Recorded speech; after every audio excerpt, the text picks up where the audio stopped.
Сәлеметсіздер ме? Бүгінгі химия сабағымыздың тақырыбы заттар және олардың физикалық қасиеттері. Сабақты жүргізуші Астана қаласы Назарбаев зияткерлік мектебінің химия пәні мұғалімі Болатова Айбаршын Жұмкеевна. Сабақтың тақырыбы заттар туралы түсінік қалыптастыру, физикалық қасиеттерін зерделеу мақсаты.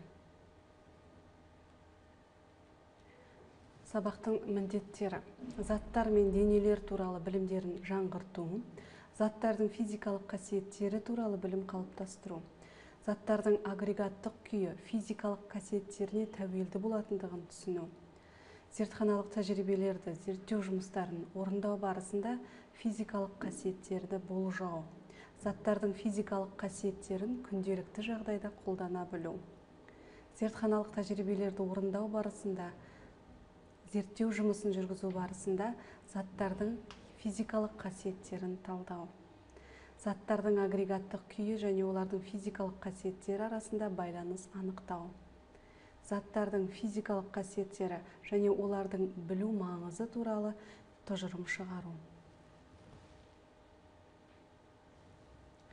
Сабағымызды ертегіден бастайық. Бір күні екі есек базардан үйлеріне қайтып келе жатыпты. Олардың біреуі тұз салынған ауыр қаптарда келе жатса, екіншісінің жүгі поролоннан жасалған жеңіл губкалар болған екен. Жолды қысқарту үшін олар өзенді кешіп өту қажет болды. Есектер суға кіріп, арғы жағалауға қарай бет алды.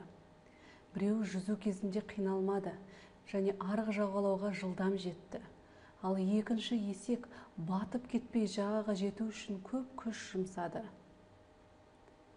Бірақ қайтқан соң есектер біреуінің ғана жүкті үйіне алып келгендігін аңғарды.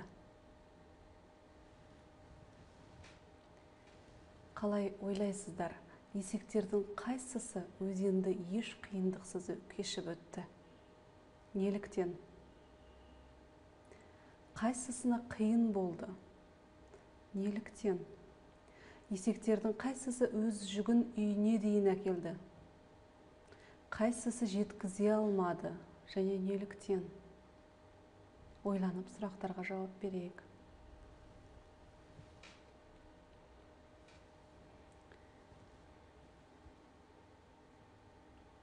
Бүгінгі сабағымыз практикалық ғылымға негізделген. Бұл жерде біз заттардың табиғи әлемін бақылаймыз. Зат дегеніміз не сонымен? Зат ол әр нәрсенің негізі, немесе ол нәрсе жасалған материал болып табылады. Затты бақылаған кезде не істейсіңдер? Заттарды бақылау дегеніміз оның қасиеттерін мұқият зерделеуді білдіреді. Айнала бөлмеге қарап, қоршап жатқан кейбір заттарды көрсет. Жан-жағыңызға қараңыздар. Қандай заттар сіздерді қоршап жатыр? Ал осы заттар қандай физикалық қасиеттерге ие бола алады? Мысалы, түсі, текстурасы, иісі, пішіні бойынша не айта алар едіңіз осы заттар туралы? Ал қандай екі қасиет барлық заттарға тән? Қалай ойлайсыңдар? Барлық заттардың массасы болады және олар белгілі бір орын алады. Осы екі қасиет барлық заттарға тән. Заттардың қандай үш күйін білесіздер? Қатты, сұйық және газ. Біздің бүгінгі сабағымыз практикалық ғылымға негізделеді. Біз бүгін заттардың табиғи әлемін бақылаймыз. Сонымен зат дегеніміз не? Зат ол әр нәрсенің негізі, немесе осы нәрсе жасалған материал. Ал затты бақылаған кезде не істейсіңдер? Затты бақылау дегеніміз оның қасиеттерін мұқият зерделеуді білдіреді. Айнала бөлмеге қарап, қоршаған заттарды көрсет.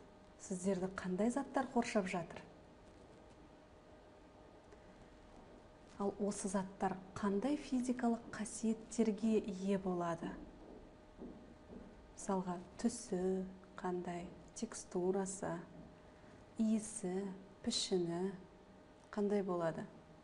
Ал қандай екі қасиет барлық заттарға тән? Қалай ойлайсыңдар? Осы сіздерді айнала орналасқан барлық заттардың бірдей екі қасиеті бар. Қайсы қасиет? Олардың барлығының массасы, яғни салмағы болады, және олар белгілі бір орын алады. Осы екі қасиет барлық заттарға тән. Ал заттардың қандай үш күйін білесіңдер? Суды еске түсіріңіздер. Қандай үш күйін білесіздер? Қатты, сұйық және газ. Сонымен заттар дүние таным және физика курстарын еске түсіріп, келесі суреттердің ішінен заттар мен денелерді бөліп көрсетіңдер. Шанышқы, көмір, кружка, ағаш, шегелер, парта, су, сақина, темір, пластмасса, алтын, сода. Осылардың ішінде қайсысы зат, ал қайсысы дене? Ажыратып жазыңыздар. Ол үшін келесі кестені толтырыңыздар. Физикалық денелерді және заттарды бөліп жазу. Сонымен физикалық дене дегеніміз не? Пішіні және көлемі бар кез келген бұйымдар физикалық денелерге жатады. Мысалы, алуан түрлі заттар: алюминийден жасалған қасық, шеге, бриллиант, стакан, полиэтилен қапшық, айсберг, қанттың бөлшегі, тұздың шымшымы, жаңбырдың тамшысы денелерге жататынын білесіңдер. Ал енді ойланып көрейікші, ауа денелерге жатады ма? Біздер үшін ауа бұл тіршілік ортасы. Ал теңізді қайда жатқызуға болады? Ол зат па, дене ме, әлде тіршілік ортасы ма? Қалай ойлайсыздар? Адам үшін теңіз бұл дене. Өте үлкен болса да, оның пішіні бар және көлемі бар. Ал онда жүзіп жүрген балықтар үшін теңіз тіршілік ортасы болып табылады. Сонымен заттар денелерді құрайды. Заттардың жаңа айтып кеткендей үш агрегаттық күйі бар: қатты, сұйық, газ тәрізді. Осы агрегаттық күйінің қасиеттерімен келесі видеода танысайық. States of matter. In this video you are going to learn what the three states of matter are, some examples of each state of matter, the characteristic properties of the three states of matter. The three states of matter are solid, liquid and gas. Let us look at solids. An example of a solid is your computer. The properties of solids depend on how the particles in solids are packed. In a solid, the particles are closely packed in fixed positions and cannot move anywhere.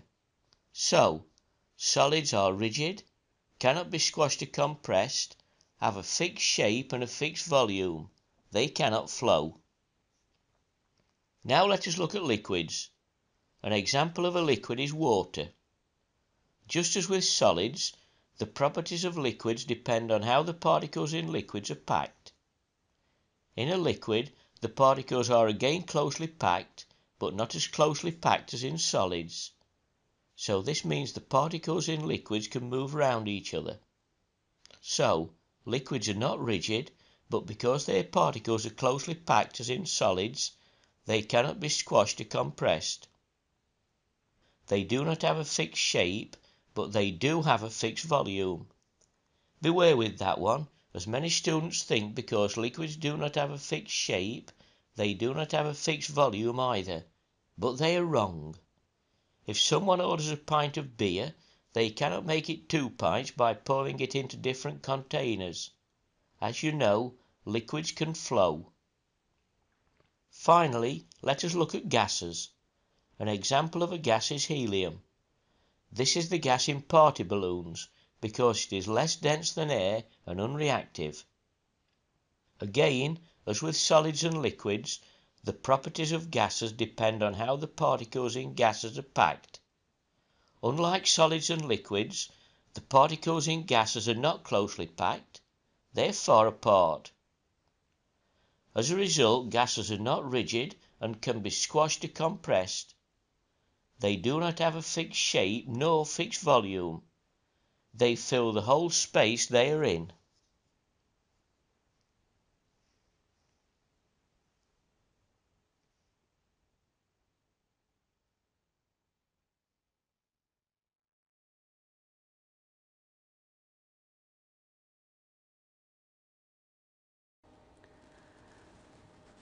Сонымен барлық қатты заттардың қандай ортақ физикалық қасиеттері болады? Барлық қатты заттың құрамындағы бөлшектер бір-біріне өте жақын орналасқан және орнында тек дірілдеп тұрады. Сол себептен қатты заттың өзіндік нақты пішіні мен көлемі болады. Қатты зат қозғалған кездің өзінде де өз пішінін сақтап қалады. Ал неліктен қатты заттар сығылмайды? Қатты заттың құрамындағы бөлшектер бір-біріне өте жақын орналасқандықтан олар қысылмайды. Қатты заттың бөлшектері бір-біріне өте жақын орналасқандықтан олардың нақты пішіні мен көлемі болады. Олардың бөлшектерінің арасында тартылыс күштері өте жоғары болады. Бөлшектердің энергиясы төмен болады, қозғалмайды олар, тек қана бір орында вибрациялап немесе дірілдеп тұрады. Қатты зат өте тығыз болып келеді. Сондықтан да қатты зат сығылмайды. Ал неліктен су ағады? Сұйық заттың құрамындағы бөлшектер бір-біріне өте жақын орналасқан. Олардың нақты белгіленген көлемі болады, бірақ олар пішінін өзгерте алады. Сұйық заттың бөлшектері ретсіз, кездейсоқ орналасқан. Бөлшектердің энергиялары орташа, сондықтан олар қозғала алады. Сондықтан да сұйықтық ағады. Біз оны сұйықтықты ыдысқа құйғанда, ол ыдыс көлемін алғаннан біле аламыз. Олардың тығыздығы қатты заттардың тығыздығынан кем болады. Сонымен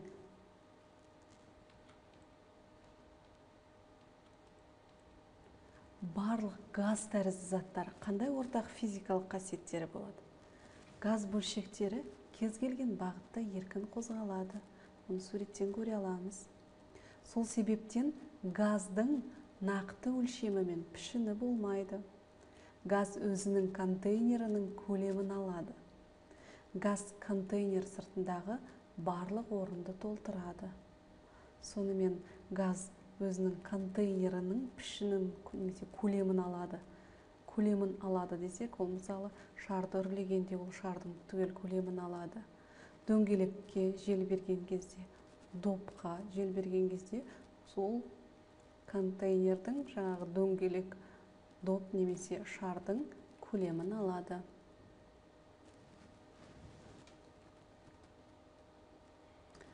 Ал неліктен газ қысылады? Газдың құрамындағы бөлшектер жаңа айтылғандай бір-бірінен өте алыс орналасқан. Сондықтан оларды қысуға болады. Олардың арасында өте әлсіз тартылыс күштері болады. Ал ауа қозғалады ма? Бөлшектерінің энергиясы өте жоғары, сондықтан олар әр бағытта өте жылдам қозғала алады. Газ қозғала отырып, жабық ыдыстың түгел көлемін алады. Бұл құбылысты біз сіздермен қарастырдық, ол диффузия. Олар тығыз орналаспайды. Сонымен зерттеу жұмысını қарастырайық. Номер 1 зерттеу жұмысында сіздер сөмкелеріңді ашып, олардың ішіндегі заттарды парталарының үстіне қойыңдар. Заттардың тізімін жасаңдар. Заттарға зейін салып қараңдар. Бақылауды сапалы түрде жасау үшін сезім мүшелерін негізге алыңыздар. Әр нысанды, немесе жаңағы затты сипаттайтын сөздерді жазып алыңдар. Мөлшерлік бақылау жасап, жазып алу үшін өздерінің өлшем құралдарыңды қолданыңдар. Ал сіздерде қандай өлшем құралдары бар? Бақылауларыңды жазып алған параққа қарап, қасиеттері ортақ заттарды бір топқа орналастырыңдар. Яғни, қай заттардың қасиеттері ортақ, бір топқа орналастырыңдар. Ортақ заттарды жазып алыңдар. Осы затты немесе дене дедік. Денені сипаттаған кезде сөздің қайсысы қалып қойды? Мысалы, олардың сипаттамасына сәйкес келеді деген сөздердің. Егер олар біреуден көп болса, оларда ортақ не бар? Енді нысандарды басқа топтарға жіктеңдер. Және де тағы да 5-ші және 6-ші қадамдарды орындаңдар. Яғни бақылауларды жазып алған параққа қарап, қасиеттері ортақ заттарды тағы да мұқият іздестіріңдер. Оларды бір топқа орналастырыңдар, жазып алыңдар. Тағы да қарастырыңдар, қайсысы қалып қойды. Егер олар біреуден көп болса, тағы да не ортақ бар олар үшін? Сонымен сөмкелеріңіздегі заттардың қасиеттерін ажыраттыңыздар. Ал заттардың осы қандай қасиеттері немесе сипаттамалары бар? Жаңағы сөмкедегі заттарды қалай сипаттадыңыздар? Қарастырайықшы. Келесі сипаттамалармен келісесіздер ме? Сол сипаттамаларды қолдандыңыздар ма? Қарастырайық. Түсі, заттың түсі, пішіні, өлшемі, оның жылтыры, массасы, салмағы, сол ұзындығы, көлемі, агрегаттық күйі, қатты, сұйық немесе газ екендігі. Сонымен қалам түсі қандай, пішіні, өлшемі, ол үшін сызғышты қолданып өлшеп көрдіңіздер ме? Оның жылтыры бар ма өзіне тән? Жоқ па? Салмағы ше? Ұзындығы, көлемі, агрегаттық күйі сипаттай аламыз ба? Және осының ішінде қай сипаттамаларды қолдана аламыз? Аяқтаған соң екінші зерттеу жұмысына көшейік. Бұл жерде бізге қажет болатын құрал жабдықтар: суы бар ыдыс, фонарик, магнит, заттардың электр өткізгіштігін тексеретін құрал, электр шамдары мен батареялар, ұстағыштар. Жұмыстың барысы: сіздер төменде берілген, немесе келесі слайдта берілген сұрақтарды оқып шығыңдар да топтық жұмыс үшін берілген заттардың қасиеттерін болжаңдар. Сұрақтарға негізделіп берілген заттардың қасиеттерін болжаңдар. Болжам жасаған соң берілген заттарды сынақтан өткізіп, қасиеттерін анықтаңдар. Эксперимент нәтижелерін жазып алыңдар. Қойылған болжам мен эксперимент нәтижелерін салыстырыңдар. Яғни бүгінгі сабақта алдымен сіздер болжам жасайсыздар. Ол үшін берілген сұрақтарға негізделесіздер. Және эксперимент орындаған соң нәтижелерін жазып аласыздар да, эксперименттің нәтижелерін болжаммен салыстырасыңдар. Сонымен болжам қоюға көмекші болатын сұрақтар: суға батырылған кезде заттың қасиеттері өзгерді ме? Бұл жерде олардың сорғыштық немесе абсорбент қасиеті. Зат созылып, одан кейін қалпына келді ме? Бұл жерде сіз серпінділігін зерттейсіздер. Ал материал электр тізбегін матастыру үшін қолданылған кезде ток ағымы байқалды ма? Бұл жерде электр өткізгіштігін тексеру қажет. Электр өткізгіштігін тексеру үшін физика курсын еске алыңыздар. Бұл жерде қандай сақтық ережелерін қолдану керек? Неліктен біз заттың электр өткізгіштігін тексеру үшін батареяларды қолданамыз? Жауап берейік алдымен. Одан кейін осы эксперимент жасауға кірісуге болады. Тек физика курсындағы эксперименттерді еске түсіргеннен кейін сақтық ережелерін ұстана отырып орындау қажет. Келесі сұрақ: магнит материалға тартылады ма? Осы сіздерге берілген заттарға магнит тартылады ма? Олардың магнитке тартылу қабілеті қарастырылады. Материалды тырнақтың немесе тиынның көмегімен тырнай аласыздар ма? Сыра аласыздар ма? Бұл жерде біз олардың қаттылығын тексереміз. берілген материал арқылы көре аласыздар ма? Немесе берілген материалды алдарыңа қоя тұрып, соның арасынан көре аласыңдар ма? Бұл жерде оның транспаrenттігі тексеріледі. Немесе мөлдірлігі. Бұл жерде мөлдір зат арқылы жарықтың өтуі қабілеті қарастырылады. Ал материалды сындырып алмай майыстыруға болады ма? Егер ол мүмкін болса, ол зат иілгіш болады деген сөз. Осы сұрақтарға негізделіп, болжам құрыңыздар. Одан кейін эксперимент орындау қажет. Осы болжамды тексеру қажет.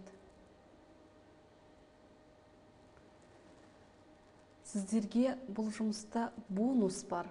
Егер сіздер эксперимент нәтижелеріне негізделіп, өздеріңе берілген нысандарды, немесе заттарды, денелерді дедік, тобын жіктеудің жаңа әдісін ойлап табуға тырыссаңдар.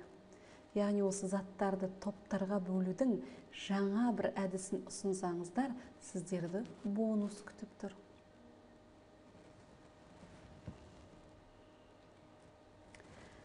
Нәтижелеріңізді мына кестеге толтырыңыздар. Жаңағы заттарыңыз, олардың қандай қасиет көрсететіні, және соңғысы қарама-қарсы қасиеті. Жоғарыда әр берілген заттың қарама-қарсы қасиетін жазыңдар. Мысалы, мөлдір зат қандай бола алмайды? Немесе тағы басқалай. Тексерілетін қасиеттердің сәйкестігін анықтаңдар. Зат созылып, одан кейін қалпына келеді ме? Бұл сұрақтың жауабы қайсысы болады? Заттың созылып, қалпына келуі, ол оның серпінділігі. Яғни бірінші сұраққа жауабы сәйкес келеді. Материал электр тоғын матастыру үшін қолданылған кезде тоқ ағымы байқалады ма? Бұл қандай қасиеті? Өздерің айтқандай, бұл электр өткізгіштік. Ал магнит материалға тартылады ма? Бұл кезде қандай қасиетті зерделейміз?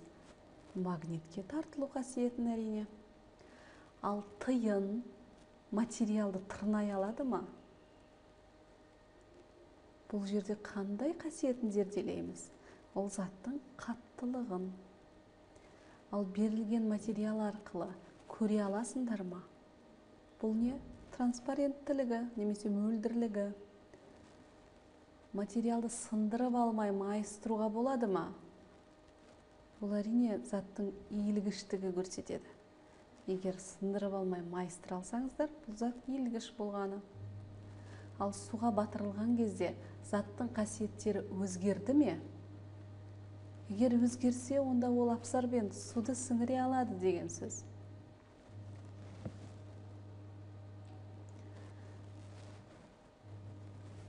Заттардың қасиеттерін қалай және немен толықтыра аласыздар? Жаңағы аталып өткен түсі, пішіні, өлшемі, заттың жылтыры, массасы, салмағы, ұзындығы, көлемі, агрегаттық күйіне тағы да қандай қасиеттерді толықтыра аласыздар?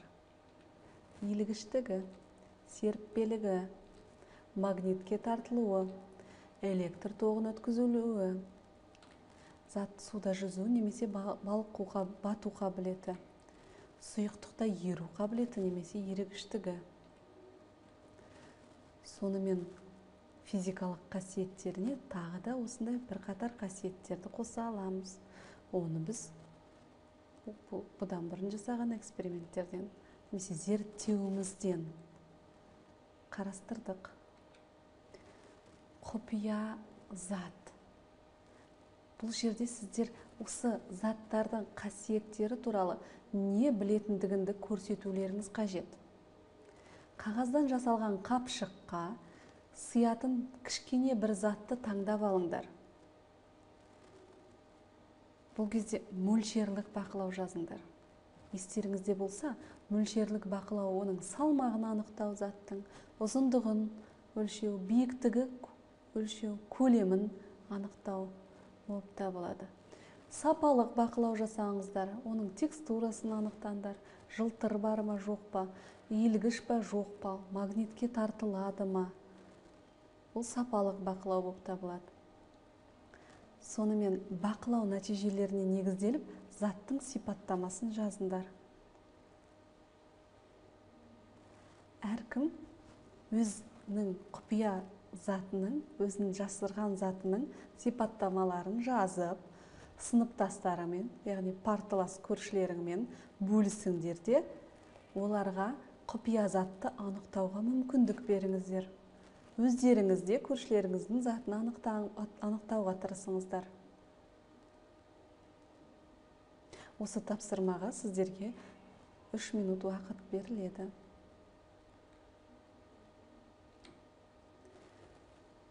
Енді анықталған құпия затты таңдап алып, келесі кері байланысты жасаңдар. Құпия затты анықтауды барынша жеңілдеткен қасиет болды ма? Түсіндіріңдер. Қандай бақылауларды мөлшерлік бақылауға жатқызамыз? Қайсысы сапалық бақылауға жатады? Сонымен мөлшерлік бақылау мен сапалық бақылаудың айырмашылықтары неде? Ал сендерді қазір не таңғалдырып немесе қызықтырып тұр? Ойларыңызбен бөлісіңіздер. Үшінші зерттеу жұмысымызды жүргізейік. Бақылауға, өлшеуге немесе заттың өзін өзгертпей-ақ өзгертуге болатын сипаттамаларды қалай атаймыз? Ол әрине заттың физикалық қасиеттері. Егер материалды өзгертпесе, бұл заттар нысан ретінде өзгермейді. Осыны есте сақтау керек. Төмендегі сұрақтарға жауап беріңіздер. Келесі заттарды жасар ма едіңіз? Мысалы, металдық әйнек, металдан жасалған әйнек. Жоқ па? Жоқ болса, ол қандай қасиетті қажет етеді? Ол транспаrenттік немесе мөлдір болуы тиіс. Сондықтан біз металдан әйнек жасай алмаймыз. Ол үшін қай материал қолайлы болатын еді? Шыны. Осы бірінші мысалға негізделіп, барлық басқа сұрақтарға жауап беріңдер. Жіптен орындық жасар ма едіңіздер? Жоқ па? Неге? Орындық жасау үшін қандай қасиет қажет? Қандай материалдан орындық жасауымыз қажет? Қағаздан шелек жасар ма едіңіз? Ол шелек жасау үшін қандай қасиет қажет? Қандай материалдан осы шелекті жасаған ыңғайлы? Ал резинадан пышақ жасай аламыз ба? Ол резинадан жасалған пышақпен бір затты кесе аламыз ба? Ол пышағымыз қандай қасиетке ие болу қажет? Ол қандай материалдан жасау қолайлы болады? Ал алюминийден жасалған магнит. Бұндай жағдай мүмкін бе? Алюминийден магнит жасасақ, ол тартылады ма? Затты өзіне тартады ма? Қандай материал бұл жерде қолайлы болатын еді? Ал жауын өткізбейтін плашты металдан жасауға болады ма? Бұл жерде қандай қасиет қажет? Жауын өткізбеу қажет және адамның киісіне ыңғайлы болу керек па? Бұл жерде қандай материалды ұсынатын едіңіз? Ал шыныдан доп жасауға болады ма? Ол шыныдан жасалған доппен футбол ойнай алар ма едіңіз? Бұл жерде қай материал қолайлы болатын еді? Сонымен физикалық қасиеттерге негізделе отырып, біз заттардың жасауда қандай физикалық қасиеттерге негізделеміз? Бұл тапсырмадан сіздер не түсіндіңіздер? Жауаптарыңызды қорытқан соң, 4-ші зерттеу жұмысына кірісейік. 4-ші зерттеу жұмысымызда біз дизайн жасау үшін бір нысан таңдап алуымыз қажет. Физикалық дене мысалы таңдап алуымыз қажет. Ол қол шатыр болуы мүмкін, кроссовки, рюкзак немесе тағы басқалар болуы мүмкін. Кез келген зат таңдап алыңыздар. Бұл заттар қандай қасиет қажет ететіндігі жайлы ойланыңыздар. Мысалға, қол шатыр суды өткізбеуі тиіс. Оған тағы не қосар едіңіздер? Ол серпінді және иілгіш болу қажет. Қайсысы жақсы материал болатындығы жайлы шешім қабылдаңдар. Дизайнын суреттеп, қолданылатын материалдарды және олардың қасиеттерін белгілеңдер. Сонымен белгілі бір нысан таңдап алып, оның дизайнын жасаңдар.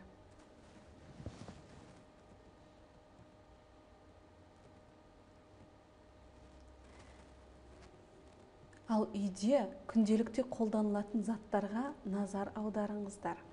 Олардың қандай қасиеттеріне негізделесіздер? Бұл заттарды қолданысына қарай қандай қасиетке ие болу керек? Ас үйде, жатын бөлмеде орналасқан заттарды, денелерді зерделеп, тұжырым шығарыңыздар. Бүгінгі күні қолданылған әдебиет пен интернет қорлар тізімі көрсетілген.